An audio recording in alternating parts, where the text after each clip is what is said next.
नमस्कार दोस्तों, इस वीडियो में हम बात करेंगे उन 6 बिग टैक्स चेंजेस के बारे में जो कि 1 अप्रैल 2023 से लागू होने वाले हैं और इस फाइनेंशियल ईयर में ये आपकी इन्वेस्टमेंट, आपकी इंश्योरेंस और बहुत से फाइनेंशियल डिसीजंस को सीधे रूप से प्रभावित करने वाले हैं। सबसे पहले देखते हैं कि हम किन 6 टैक्स चेंजेस के बारे में डिस्कस करने वाले हैं। पहला है कि हमारी जो न्यू टैक्स रिजीम है वो डिफॉल्ट टैक्स रिजीम होने वाली है, इसके बारे में बात करेंगे। और डेट म्यूचुअल फंड जो है उस पर टैक्स अब बढ़ गया है पहले की तुलना में, उसके बारे में बात करेंगे। डेट म्यूचुअल फंड के साथ साथ आप जो इंश्योरेंस करवाते हैं उसकी मैच्योरिटी पर आप जो भी रिटर्न्स प्राप्त करेंगे अब वो भी टैक्सेबल होने वाली हैं। इसके साथ साथ सीनियर सिटीजन सेविंग स्कीम की जो लिमिट है उसको बढ़ा दिया गया है गवर्नमेंट के द्वारा। लीव एनकैशमेंट जो है उस पर पहले 3 लाख रुपए तक कोई टैक्स नहीं लगता था, अब उस लिमिट को भी बढ़ाया गया है, उसके बारे में हम लोग बात करेंगे। और हमारी जो रेजिडेंशियल प्रॉपर्टी से हम कैपिटल गेन प्राप्त करते हैं, अगर हम कोई रेजिडेंशियल प्रॉपर्टी को बेचते हैं उस पर जो कैपिटल गेन है वो भी अब लगना शुरू हो जाएगा, इसके बारे में हम डिटेल में बात करेंगे। तो इन 6 चीजों में क्या बड़े चेंजेस हुए हैं इसके बारे में हम एक एक करके डिस्कस करेंगे। तो चलिए शुरू करते हैं। सरकार इनकम टैक्स की नई व्यवस्था में बड़े बदलाव की तैयारी कर रही है। ये लगभग पिछले 2 साल से महत्वपूर्ण टैक्स का सुधार चल रहा है। The capital gains tax regime is all set to change. I propose to increase the rebate limit to 7 lakh in the new tax regime. सबसे बड़ा चेंज जो है जो एक इंडिविजुअल को सीधे रूप से प्रभावित करेगा वो यही है, न्यू टैक्स रिजीम जो है वो अब डिफॉल्ट टैक्स रिजीम रहने वाली है, यानी कि बाय डिफॉल्ट आपका जो टैक्स कटने वाला है वो न्यू टैक्स रिजीम के अकॉर्डिंग कटने वाला है। हालांकि आप इसको चेंज कर सकते हैं, जब आप ITR फाइल कर रहे होंगे उस समय आप इसको चेंज कर सकते हैं। प्रेजेंट में ओल्ड टैक्स रिजीम में क्या क्या स्लैब्स रहती हैं वो यहाँ आपको दिया हुआ है और न्यू टैक्स रिजीम में ये वाली स्लैब्स रहती हैं। अगर आपकी इनकम 7 लाख रुपए तक है तो उस केस में आपके लिए न्यू टैक्स रिजीम बहुत ही बेनिफिशियल रहने वाली है, क्योंकि न्यू टैक्स रिजीम में 7 लाख प्लस स्टैंडर्ड डिडक्शन की छूट भी इसमें आपको मिलती है 50,000 रुपए की। अगर आपकी ओवरऑल इनकम 7.5 लाख रुपए से कम है तो उस केस में आपको कोई भी टैक्स पे करने की आवश्यकता नहीं है। इस लिमिट से ऊपर जैसे ही आपकी सैलरी जाएगी उस केस में आपका जो टैक्स है वो स्टार्ट हो जाएगा 3 लाख रुपए से, यानी कि 3 लाख से 6 लाख तक 5%, उसके आगे स्लैब रेट्स के अकॉर्डिंग आपका टैक्स लगना शुरू हो जाएगा। तो ओवरऑल अगर आपकी सैलरी 7.5 लाख या उससे कम है तो उस केस में आपको ये टैक्स रिजीम बाद में भी चेंज करने की आवश्यकता नहीं है। लेकिन अगर आपकी इनकम हायर टैक्स स्लैब्स में आती है और आप बहुत सी एग्जम्पशंस और डिडक्शंस क्लेम करते हैं, जैसे कि आपने होम लोन ले रखा है उसके इंटरेस्ट और प्रिंसिपल पर आप अलग से एग्जम्पशंस डिडक्शंस क्लेम कर रहे हैं, HRA क्लेम कर रहे हैं, ATC के अंडर आप डिडक्शंस क्लेम कर रहे हैं, आप ओवरऑल अगर 3-4 लाख के आसपास डिडक्शंस क्लेम कर रहे हैं तो उस केस में आपके लिए पुरानी स्कीम भी बेटर हो सकती है। यहाँ इंपॉर्टेंट ये है कि अगर आप एक सैलरीड क्लास हैं तो आप कितनी भी बार न्यू टैक्स रिजीम से ओल्ड में जा सकते हैं और ओल्ड टैक्स रिजीम से न्यू में आ सकते हैं। लेकिन बिजनेस इनकम के केस में आप सिर्फ एक बार न्यू टैक्स रिजीम से ओल्ड टैक्स रिजीम में जा सकते हैं, वापिस अगर आप न्यू टैक्स रिजीम में चले गए तो उसके बाद आपके पास ओल्ड टैक्स रिजीम में आने का कोई ऑप्शन नहीं है। अब दूसरा जो सबसे बड़ा चेंज हुआ है वो हुआ है कि आप जो भी डेट म्यूचुअल फंड से कैपिटल गेन प्राप्त करते हैं, यानी कि जो भी रिटर्न्स आप प्राप्त करेंगे डेट म्यूचुअल फंड से, उस पर अब आपको और भी ज्यादा टैक्स देना पड़ सकता है। अब ये डेट म्यूचुअल फंड्स क्या होते हैं?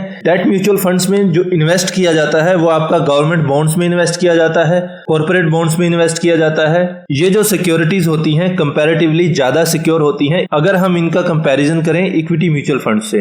डेट म्यूचुअल फंड्स लगभग फिक्स डिपॉजिट्स की तरह काम करते हैं। जिस तरह से फिक्स डिपॉजिट में हमें एक फिक्स रिटर्न प्राप्त होता है, फिक्स इंटरेस्ट प्राप्त होता है, उसी तरह से डेट म्यूचुअल फंड से भी हमें फिक्स इनकम प्राप्त होती है, यानी कि इसमें रिस्क फैक्टर काफी कम होता है। आपने जिस भी म्यूचुअल फंड में इन्वेस्ट कर रखा है उस म्यूचुअल फंड में अगर इक्विटी पोर्शन 35% से कम है तो उस केस में आप पर जो टैक्स एप्लीकेबल होगा वो आपकी इनकम टैक्स स्लैब्स के अकॉर्डिंग एप्लीकेबल होगा और इस पर आपको इंडेक्सेशन का बेनिफिट भी नहीं मिलेगा। डेट म्यूचुअल फंड में अगर आप कोई भी इन्वेस्टमेंट लेस देन 3 इयर्स के लिए करते हैं और वहां से जो भी आप गेन्स प्राप्त करते हैं, जो भी रिटर्न्स प्राप्त करते हैं, उन्हें हम कहते हैं short term capital gain. Short term capital gain पर जो टैक्स लगता है वो आपकी स्लैब्स के अकॉर्डिंग लगता है। जिस स्लैब में आप लाई करेंगे उसी के अकॉर्डिंग आपको उस पे टैक्स देना होगा। लेकिन अगर आपकी इन्वेस्टमेंट को 3 साल से ज्यादा हो चुके हैं और वहां से आप जो भी रिटर्न्स प्राप्त करेंगे उसे हम लॉन्ग टर्म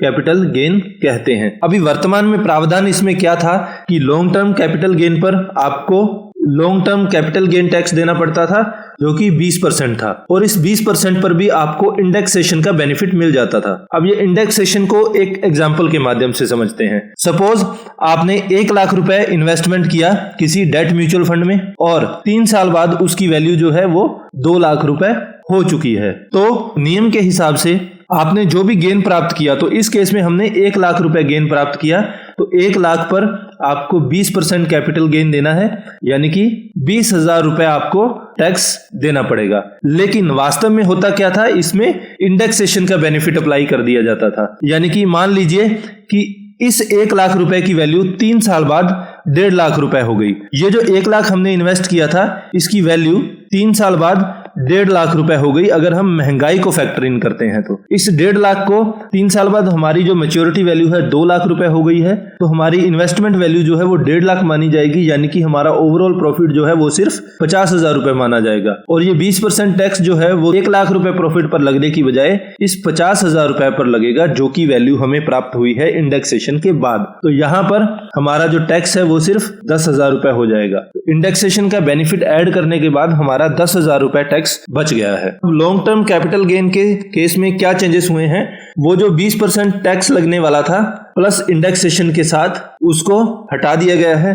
अब आपको इंडेक्सेशन का बेनिफिट नहीं मिलेगा, प्लस आप पर जो भी टैक्स लगने वाला है वो आपकी स्लैब्स के अकॉर्डिंग लगेगा। आप जिस भी स्लैब रेट में लाई करते हैं उसके अकॉर्डिंग अब आपको लॉन्ग टर्म कैपिटल गेन में टैक्स देना पड़ेगा। अगला जो बड़ा चेंज है वो आया है कि आपको अब टैक्स देना पड़ सकता है आपकी इंश्योरेंस इन्वेस्टमेंट्स पर जो आप रिटर्न्स प्राप्त कर रहे हैं उन पर। कुछ लोग इन्वेस्टमेंट करने के लिए इंश्योरेंस प्रोडक्ट्स को भी चुनते हैं।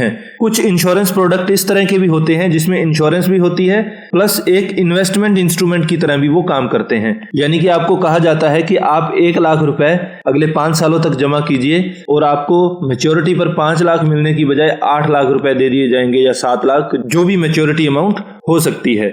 ऐसे जो भी इन्वेस्टमेंट इंस्ट्रूमेंट है इंश्योरेंस कंपनीज के, जहां पर आप प्रीमियम जो है 5 लाख रुपए या उससे ज्यादा पे कर रहे हैं, वो जब भी मैच्योर होंगे, मैच्योरिटी पर आपको जो भी रिटर्न्स प्राप्त होंगे उस पर अब आपको टैक्स देना पड़ेगा।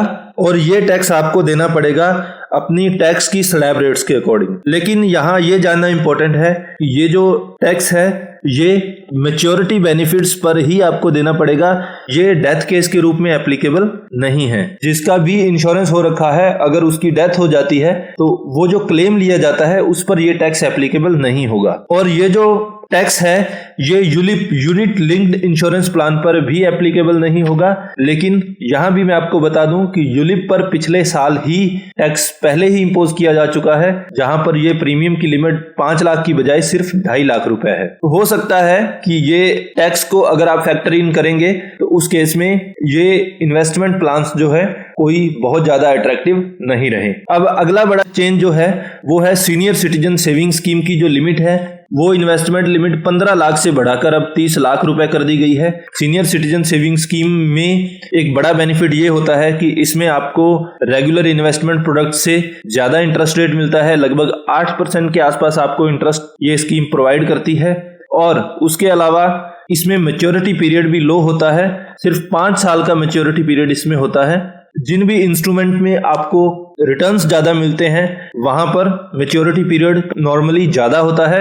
और इसके अलावा सेक्शन 80C के अंडर इसमें आप टैक्स बेनिफिट्स भी प्राप्त कर सकते हैं। अगला जो बड़ा चेंज आया है वो आया है लीव इनकैशमेंट लिमिट पर। जब आप सर्विस करते हैं तो सर्विस के दौरान हर साल आपको कुछ लीव्स आपकी कंपनी, आपका जो एम्प्लॉयर है वो आपको प्रोवाइड करता है। और अगर आप उन लीव्स को नहीं ले पाते हैं तो वो सारी लीव्स आपके सर्विस के दौरान जुड़ती रहती हैं और मैच्योरिटी पर आप उसका एनकैशमेंट ले सकते हैं या फिर सर्विस के दौरान भी आप उसका कुछ पार्ट एनकैश करवा सकते हैं। तो अगर आप सर्विस के दौरान कुछ लीव्स को एनकैश करवाते हैं तो उस पर जो टैक्स है वो आपके स्लैब रेट्स के अकॉर्डिंग लगता है। लेकिन अगर आप यही एनकैशमेंट रिटायरमेंट के टाइम करवाते हैं या रेजिग्नेशन किसी कंपनी से आप दे रहे हैं, एम्प्लॉयर से दे रहे हैं, उस समय करवाते हैं, तो उस समय पहले क्या होता था कि 3 लाख रुपए तक जो भी आप लीव एनकैशमेंट करवाएंगे उस पर कोई टैक्स नहीं लगेगा। इस 3 लाख की लिमिट को अब बढ़ाकर 25 लाख रुपए कर दिया गया है। लेकिन यहां पर एक इंपॉर्टेंट चीज ये है कि ये जो लिमिट बढ़ाई गई है ये प्राइवेट सेक्टर के लिए बढ़ाई गई है, यानी कि अगर कोई गवर्नमेंट एम्प्लॉय है तो उस केस में उसे इस बढ़ी हुई लिमिट का फायदा नहीं मिलेगा।